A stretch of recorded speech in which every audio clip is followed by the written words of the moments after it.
Would you believe that a simple can of Red Bull could solve a crime hidden for years in the cold Scottish countryside? This is not just a story about a disappearance. It is a tale of silence, guilt, and details that went unnoticed, until the most mundane of objects, an energy drink can, became the key to exposing a dark secret buried beneath wet earth and regrets. In 2017, Tony Parsons, a war veteran, family man and passionate cyclist, vanished without a trace while cruising the hills of the A83 in Argyll, west of Scotland. At first, the case was treated as just another ordinary tragedy. A vulnerable man, alone on a dangerous road, the victim of the weather or perhaps a sudden heart attack. But the truth was far from that. For years, the lack of solid leads led police and the community to accept a comfortable narrative, that of an accident. Yet there was something about that night that still simmered in the darkness, waiting to be revealed. In 2021, 4 years after the disappearance, a police patrol found a crushed Red Bull can in a secluded field. Just plain trash, one would think. But to the trained eyes of the investigators, it was a whisper from the past, a mistake the culprits had left behind, an unintentional signature. In this tour, you will learn not only about the events, but also about the contexts, what led two young men to commit such a cruel crime, how they tried to cover their tracks, and why such a small detail broke a well-woven web of lies. This is not just a detective story.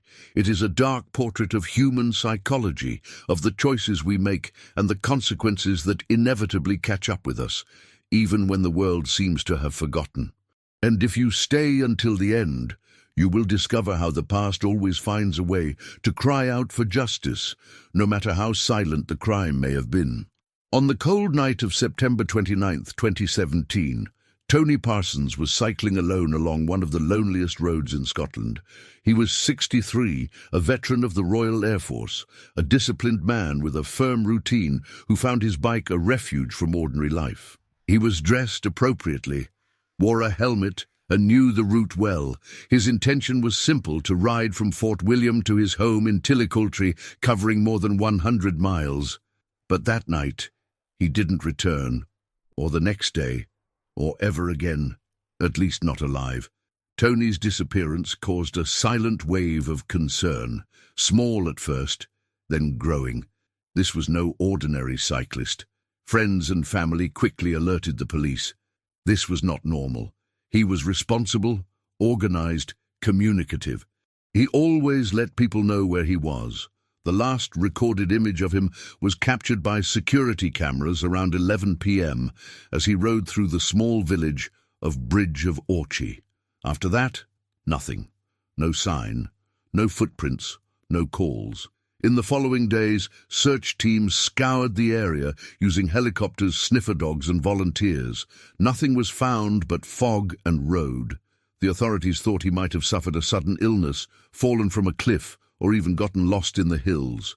The vastness of the area made any effective search difficult. Deep down, one hypothesis began to seem convenient. Maybe he was dead. Maybe he would never be found. And over time, the lack of evidence made the case grow cold. The press stopped reporting it. Investigators turned to other cases, and time began to act as an accomplice, erasing memories and diluting the urgency. But there was a family in mourning, a son without answers, and deep down, something didn't make sense. How could an experienced cyclist in good health simply disappear on such a well-known route? Behind the scenes, the police kept asking unanswered questions. Why didn't anyone see the accident? Why didn't any cars report an incident in the area? And where was the bike? The silence was too loud, and the gaps left by fate seemed to whisper something that could not yet be clearly heard. The case hung like mist in the air, thick, formless, but present. Meanwhile, life went on as normal for many, but not for everyone. 20 miles from where Tony had last been seen, two brothers lived on a secluded farm, surrounded by acres of woodland, far enough away to remain invisible, but close enough to escape in a few minutes. Alexander McKellar and his twin brother Robert had a reputation that was hard to define. Known for being reserved, sometimes aggressive, hard-working in the fields, but often involved in small problems. Nothing that had caught the attention of the police so far. But there were rumors, stories of fights in bars, of illegal night racing, of impulsive behavior. Nothing proven, nothing concrete. Just whispers, like so many others in the Scottish countryside. No one imagined that their names would one day be linked to a crime that would stop the country. Because, on the night that Tony disappeared, something happened on that road. Something fast, brutal, irreversible. But until then, this was beyond the reach of the law. The story seemed to have frozen, but fate had not closed the chapter. In 2020, 3 years after the disappearance, the case returned to the detective's desk at the initiative of the new Cold Case Unit. With the advancement of forensic tracking and review technologies, small pieces of evidence began to be re-examined. Old testimonies were revisited, and a digital timeline began to be constructed, frame by frame. What had seemed like a dead end now became a maze of locked doors. And in one of those doors, there was something small, almost invisible. A can of Red Bull thrown in a field far from the road, found by chance, but which did not match the place. It was too recent, and it was there alone. The kind of trash that a farmer would never leave on his own land. The kind of detail that would go unnoticed by almost anyone, except those who knew what to look for. And this object, ordinary, crushed, forgotten, would become the beginning of the collapse of a lie constructed with precision. From that point on, the investigation would take an unexpected turn, and Tony Parsons' fate would finally begin to be rewritten with the truth. But the truth, as we will see, would require courage to face, because what came next was not just a discovery, it was a confession, and it would come from the least expected person. For years, all that was known about Tony Parsons' disappearance was emptiness. A healthy man, missing without explanation, and a rural landscape that seemed to have swallowed the case with the same indifference with which the wind crosses the Scottish fields. But then, in January 2021, something changed. It wasn't a witness, it wasn't a confession, it was a can, a simple Red Bull can, partially buried in a remote corner, miles from the main road. The object had been crushed, like any other residue of someone who passed by. But its location was intriguing. The packaging was too new to have been there for long, and whoever had left it didn't seem to care about hiding its presence. That set off alarm bells.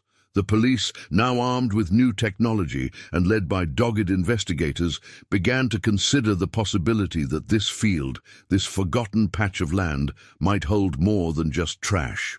Using drones, thermal scanning, and spot excavations, the area was searched with surgical precision. And then, little by little, the earth began to tell its side of the story. Bones, fragments of clothing, a wedding ring. The first discoveries pointed to human remains, buried shallowly, as if someone had acted in haste, or guilt, or fear. Soon, DNA tests confirmed what Tony's family had feared for years. This was the body they had been looking for. He was dead. He had been killed. And finally, the police had a crime scene. Attention immediately turned to the area, its residents, and their habits. And little by little, the McKellar brothers' names began to appear more frequently than was acceptable. The story that had previously seemed like an accident began to show serious cracks. Cross-examinations showed that Alexander and Robert had indeed been driving through the area on the same night that Tony disappeared. More than that, an acquaintance of the brothers revealed a conversation he had heard Alexander months earlier. He was talking about a cyclist and how someone could easily disappear around here. It was a casual comment, but in the current context, it became evidence. So the police decided to act. Alexander McKellar was questioned. At first, he denied everything, but the weight of the evidence grew, and with it, the pressure grew. After hours of silence, Alexander shook. He gave the first clue. "It was an accident," he said. "We were driving. He appeared out of nowhere and we crashed. We didn't know what to do. We panicked." But the police knew there was more to it. The impact described did not match the injuries. The forensic evidence showed something else. Tony had been hit hard. The vehicle did not stop. He was thrown far away. The attempt to bury the body and disappear with the bicycle showed not desperation, but coldness. The partial confession turned into a black hole of contradictions. Alexander tried to sustain the narrative of a tragic mistake, but the reality was crueler. There was no help. There was no phone call. There was only the decision to hide a body, cover the tracks, and move on as if nothing had happened. Robert, the brother, remained silent for weeks, but the investigators knew that the bond between the two was strong, but fragile. If one broke, it would drag the other down. The psychological pressure increased, and finally, Robert also began to talk. With the information in hand, the police reconstructed the moments after the accident. Tony was left dying on the side of the road. They returned later. They took the body. They hid the bicycle. They buried everything in one of the most remote areas of the farm, using farm equipment to dig the hole. The coldness of the act left no room for doubt. This was not just an accident. It was a crime. The trial became inevitable. The prosecution presented their evidence with precision. The DNA-laden Red Bull can, the McKellar car data, the geolocation cross-matching of the phones, the remains of the body, and even the bicycle, which had been destroyed and buried separately. Everything pointed to a deliberate attempt to cover up the evidence. What shocked everyone most was not just the crime itself, but the banality with which the brothers handled it all. While a family was plunged into years of grief and anguish, the McKellars carried on with their lives in the countryside, feigning innocence, living with the daily reminder of what they had done. The public trial was harsh. Social media exploded with outrage. Cycling groups organized rallies in Tony's memory. People from all over Scotland wrote letters to the family, demanding justice. And in the courtroom, when the verdict was read, the silence was broken only by the sobs of Tony's wife, who finally heard the word she had been waiting for 4 years. Guilty. Guilty of murder. Guilty of concealment of a corpse. Guilty of lying. Guilty for having believed that time would erase the guilt. But not all the mysteries were solved. There was something even deeper in this story. A question that hung in the air. What drives someone to kill and continue living as if nothing had happened? The next chapter of this journey will delve deeper into this territory, the psychological, the brothers' minds, what led them to denial, and what this story says about the small details, like a simple can, that can destroy the biggest lies. The trial gave the world the answers it needed, but the most intimate questions, the ones that pierce the silence of the night and haunt even those who seek justice, still lingered in the air. How were two men raised in the same home, living with the land, work and sweat, able to hide such a brutal crime for so many years? The answer lies not only in their actions, but in what happens inside the mind of a guilty person. What happens in the hours after a crime? What do you say when you look in the mirror, knowing that you took someone's life and decided to bury the truth next to the body? Alexander and Robert McKellar were not professional killers. They were not movie psychopaths, cold and calculating by nature. They were farmers, ordinary workers, identical twins with a history of minor problems, but nothing that indicated such a dark destiny. And that is precisely what makes the story more disturbing. The crime was born of choice, not of pathology. The impact against Tony's body on that dark road may even have been an accident, but everything that came after that was a series of conscious, cold, cruel decisions. They didn't call emergency services. They didn't try to help. They deliberately returned with tools to hide the body, and they lived with that on their shoulders for 4 long years. For many, this is inconceivable. But for those who study criminal psychology, a pattern is beginning to emerge: the process of conscious denial, a mental mechanism that tries to justify the unjustifiable. When the brothers buried Tony, they weren't just hiding a body. They were trying to bury their own guilt, convincing themselves that if no one found out, they wouldn't have to deal with the truth. They created an internal narrative. It was an accident. There was no intention. We're not monsters. But the subconscious doesn't forgive. The human brain is a file that never erases, and guilt, when pushed into the basement of consciousness, doesn't disappear. It transforms into irritation, into isolation, into silence. The neighbors noticed changes. The brothers started avoiding parties, get-togethers, dinners. They became even more withdrawn. And when they did speak, their conversations were full of lapses. Words were poorly chosen. Comments sounded strange. On some level, they wanted to be found out, because guilt suffocates. It starts as a weight on the chest and spreads like rust through the soul. That's why the Red Bull thrown onto the field wasn't just an oversight. It was an unconscious cry, a plea for help or punishment. Something inside them needed it to end. The weight of carrying a secret this big is unbearable for an indefinite period of time. Alexander in particular was showing signs of wear and tear. Close friends in later statements said he seemed more unstable, more tense. And in his partial confession, his tone wasn't just defensive, it was one of relief, as if he were finally opening a door that he had kept locked with all his might.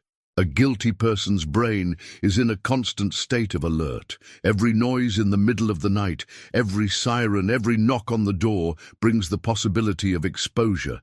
And this cycle, silent, invisible, destroys the human being from the inside out. The earth may have hidden the body, but it could not hide the heart.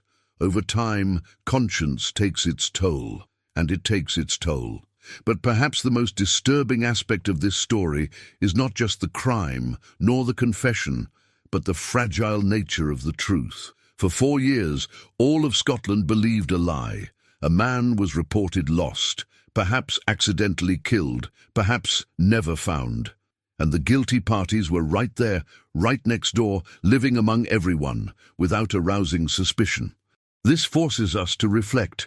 How many truths are buried beneath the appearance of normality? How many people carry buried guilt, living as if nothing had happened?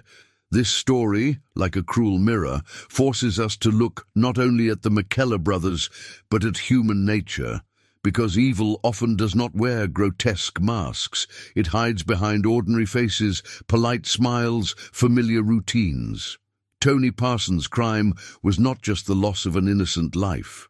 It was also the revelation that evil can be silent every day, disguised, and that often what condemns us is not what we do in the dark, but what we choose to hide when the day dawns. In the next chapter, the story crosses the borders of Scotland to touch the world. How this case echoed internationally, its impact on popular culture, and what it teaches us about the details, the small traces that always reveal the truth, no matter how well buried it is. The story of Tony Parsons, which began on a forgotten road in Scotland, quickly crossed the country's borders as soon as the details of the case came to light. It wasn't just the fact that an innocent man had been killed, nor the time his body was hidden. What shocked the world was the way it was all sustained, by lies, by silence, and by a simple object, a can of Red Bull. This image, almost absurd in its simplicity, made its way through newspapers, TV news, podcasts, and social media as a symbol of an uncomfortable truth. No lie lasts forever. The story went viral. On true crime forums in the US, Canada, Germany, and Australia, users were fervently debating the nitty-gritty details of the investigation. The hashtag #JusticeForTony began to circulate among cycling groups and road safety campaigners, while popular podcasts such as Crime Junkie and Casefile devoted entire episodes to the case. But why exactly did this story gain so much attention outside of Scotland? The answer lies in human nature. There is something viscerally disturbing about the idea that a person can disappear without a trace, and that their tormentors can live peacefully among us with no apparent guilt. Tony's case revealed not only the fragility of our assumptions about safety, but also the power of details, how the most insignificant of objects, when looked at with a careful eye, can become a witness. The Red Bull can become a symbol, not just as a forensic clue, but as a metaphor for justice that insists on resurfacing. In campaigns to raise awareness about dangerous driving, the image of the can became a warning. If you think no one is watching, remember, the truth always finds a way to speak. Scottish schools used the case in ethics classes. Universities incorporated the trial into criminal psychology studies. And in the United States, military veterans groups began to share the story as a call to remembrance. One of their own was left to fend for himself, and only the truth, not time, was able to honor his life. More than a crime solved, Tony's tragedy became a social mirror. It forced us to face our own limitations as a society, how much we trust appearances, how much we ignore what we don't want to see, and how willing we are to accept convenient explanations when reality is uncomfortable. For 4 years, no one questioned the silence, and that silence spread like a fog in newspapers, in bar conversations, in police stations, until a small sound, the rustle of an aluminum can, cut through the fog. The truth was only revealed because someone, somewhere, made a mistake, and therein lies the most powerful lesson. In a world where cameras record everything, where digital data builds invisible trails, and where human consciousness pulses tirelessly, error is not only possible, it is inevitable. The McKellar brothers believed that time was their ally, that the cold, empty fields of Scotland would be enough to hide the truth, but they forgot one fundamental detail. Time does not erase the truth, it matures it, and when it emerges, it comes with the force of a gale. On the streets, the case sparked fear and reflection. How many other stories were buried? How many victims were lucky enough to have a tiny clue, a revealing detail, a mistake by the guilty? And most importantly, how does each of us deal with the small signs of injustice that we witness in our daily lives? The answer to these questions does not lie in the courts, but in the hearts of those who saw, read, and were moved by this story. The can of Red Bull was just the trigger.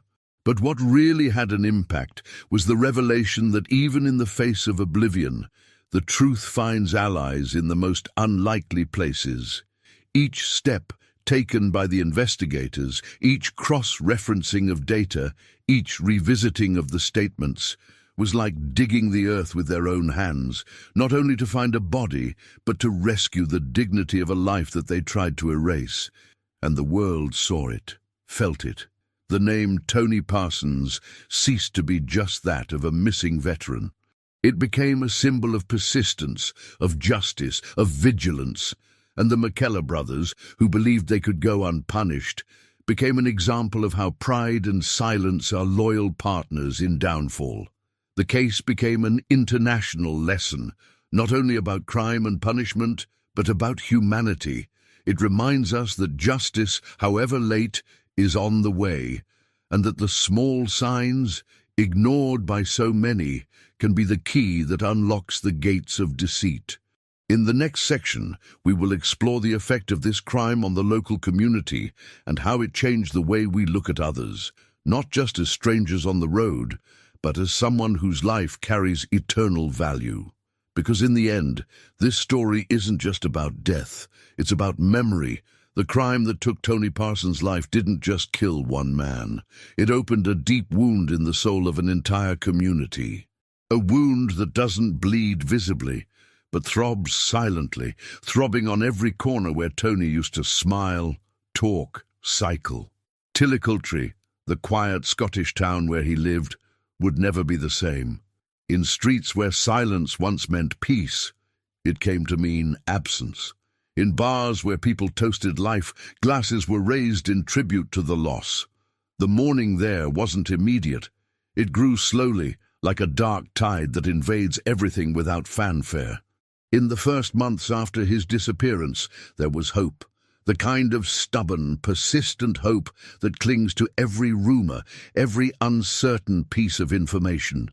People said they had seen him in other towns. Stories came from confused cyclists, from rumors in distant pubs. But deep down, everyone knew Tony hadn't disappeared of his own free will. His wife, Margaret, kept the house as he had left it.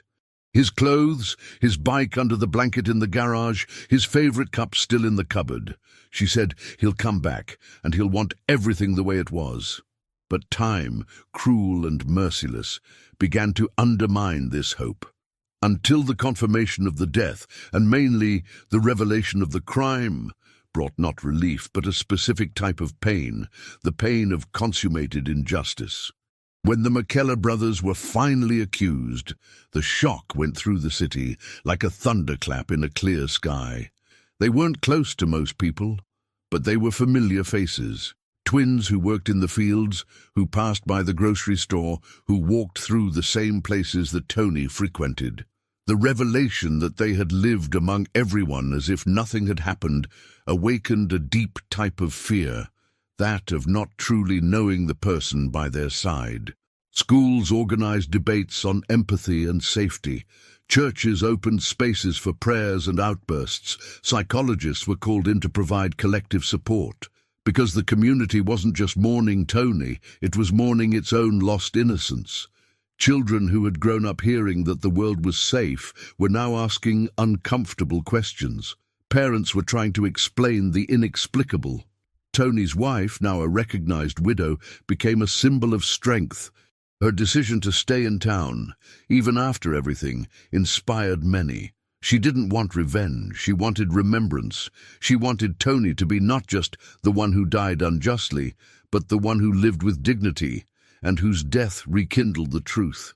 A small memorial was erected in the town square, a golden bicycle surrounded by wildflowers with a simple plaque, for Tony, and for all who disappear without reason.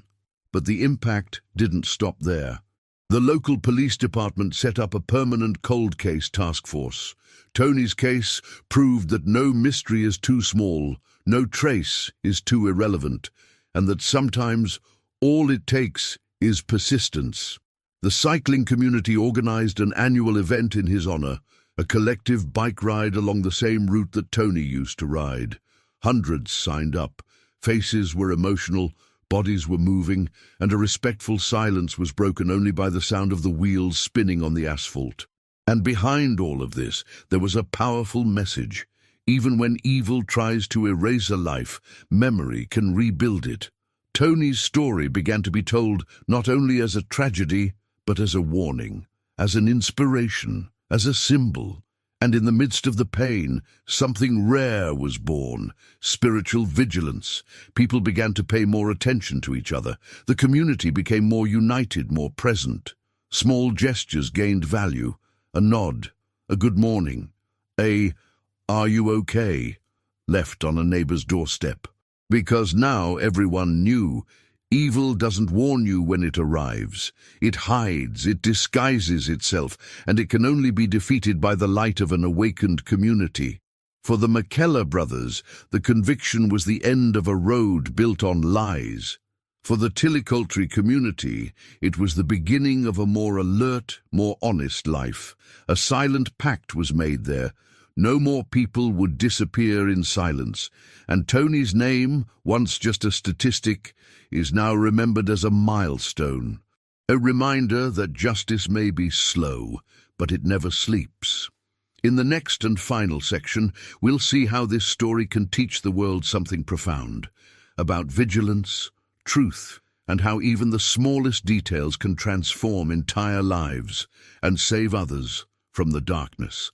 The Tony Parsons case could have been just another tragedy forgotten among the cold statistics of the criminal justice system. It could have been shelved, archived, ignored. But it wasn't. And this forces us to look deeply at the question that has been hanging in the air like a shadow. What does this story have to do with us? The answer lies in what we don't want to see, in what we often choose not to see.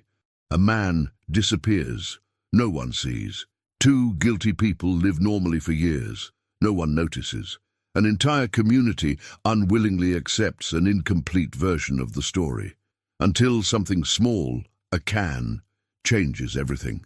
This exposes us to an uncomfortable truth. The line between good and evil, between justice and omission, between truth and deception, is made up of details, small, subtle, almost invisible, but powerful. Details that, if ignored, accumulate in silence until they become a tragedy. Tony's story shows us that evil rarely presents itself with fanfare. It arrives stealthily, disguised as normality. It's in the averted gaze, the convenient explanation, the habit of not asking questions. And that's where the greatest danger lies, when silence becomes the rule and vigilance turns into neglect. The McKellar brothers didn't just commit a crime, they trusted that society would accept their lie. And for a long time, it did. Not because it was actively complicit, but because it was passive. It trusted too much to appearances. It failed to question what seemed simple. And that's exactly where we, as individuals, need to learn.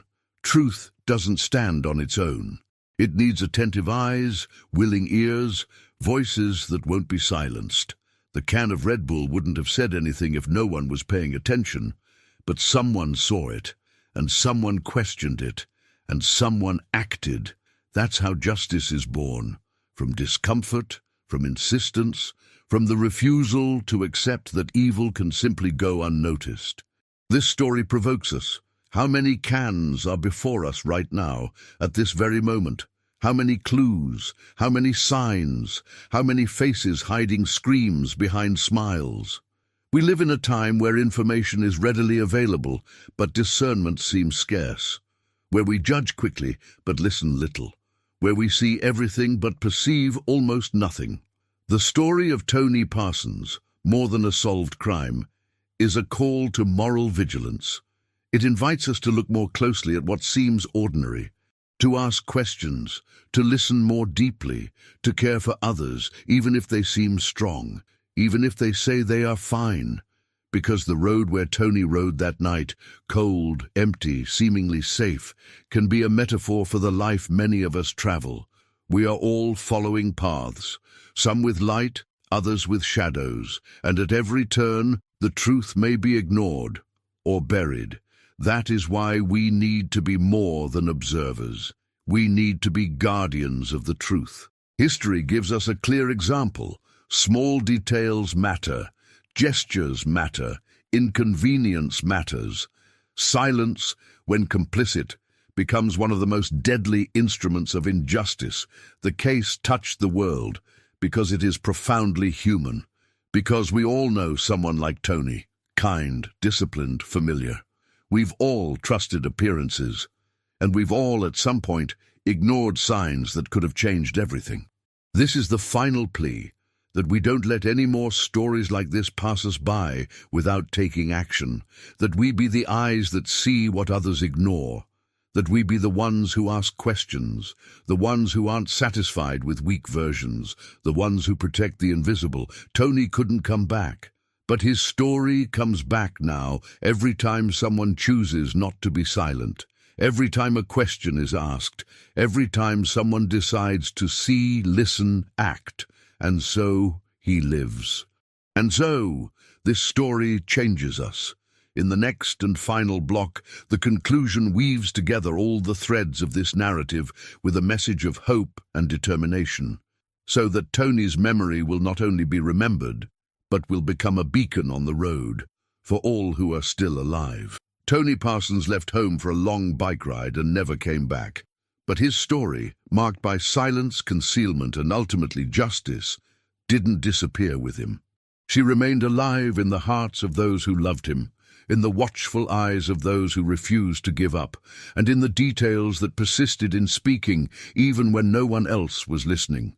A can of Red Bull, forgotten in the field, should have meant nothing.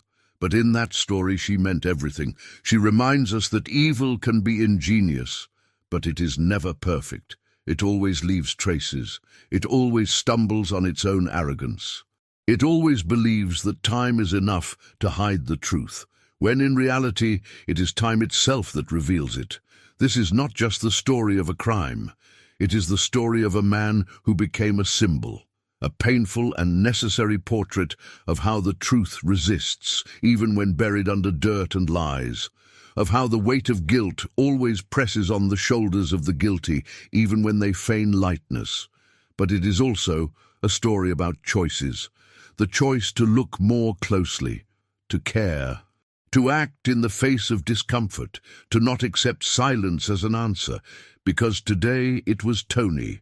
Tomorrow it could be someone you know, someone you love, or even you. And the only guarantee we have that the truth will prevail is to be vigilant, human. May this story serve not only as a warning, but as a beacon. May every curve of life remind us that justice does not depend only on the law, but on the conscience of all of us. May no truth be buried without a fight. And may there be a can forgotten in the field.